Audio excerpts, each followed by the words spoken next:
When is an EV not an EV? Well, when it's a hybrid. You see, 75% of the time, this car is an EV, and then 25% of the time, it's a traditional petrol car, which I think is the sweet spot. Here's something I just don't understand. Watching long-term reviews of various EVs, electric vehicles, I'm not talking professional reviews where the person has borrowed the vehicle for a few days or weeks, hasn't paid a penny of their own money, and in fact is possibly even being paid to present the review. Such coverage is bound to be tainted by the shiny syndrome, as I call it. The review may well be fair, but it won't have the depth of someone who has used their EV for several months up and down the land and in all situations. So instead I'm watching and reading real-world EV thoughts, and there's quite a bit of regret in some cases. The depreciation, the unreliability of charging maps and stations, the time and cost of recharging, they all come up. And in the comments I see people recommending switching back to a traditional petrol car, but rarely is the H word mentioned, hybrid, which seems the obvious compromise.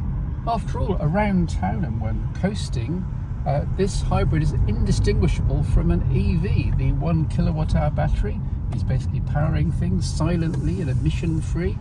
And then when you put your foot down, like now, your petrol engine kicks it, gives you a bit of oomph, takes you up into the speed limit, and then you coast again, and then you're back to EV. It will cut in if the hybrid battery gets low, but most of the time it's smooth, silent and electric. Backed by the stats on my Toyota Yaris Cross dashboard here, 75% EV operation on my last journey, begging the question, if the attraction of an EV is being able to glide around in an urban environment near silently and emissions pollution free, why not just choose a hybrid? I suppose there are people who'd like to leave the world of petrol behind completely, but then there are all the cons of a pure EV. The only con of a hybrid is really that in EV mode, you're still carrying around 100 kilograms of petrol engine, even if minus a starter and minus a clutch.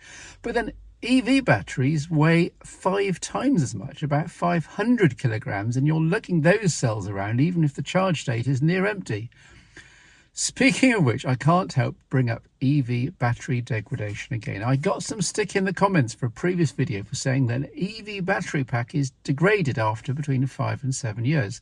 What I meant by that is that capacity is below 80% in that time frame, and that's if the EV is treated well. In very hot climates, and if the battery is regularly drained or charged fully, then evidence suggests that capacity could be below 80% in half that time, so 3 to 4 years. For every EV owner who claims theirs is 10 years old and all going well, there's someone else with a horror story, and I'm trying to average things out here. Whereas a hybrid system should last the car's mechanical lifetime, since the cells are always kept in that 30% to 70% charge state, at which point degradation is almost insignificant. Okay, I'm never using the full kilowatt hour of capacity, but the capacity that hybrids do use will go on effectively forever. One real-world postscript to this is that at speeds, see on a motorway, a hybrid's efficiency does reduce because the petrol engine is needed more often, not least to keep the speed up against air resistance, so expect maybe 50% EV use, or even less depending if you're a speed demon. Me, most of the time it's semi-local journeys, hence my 75% EV average.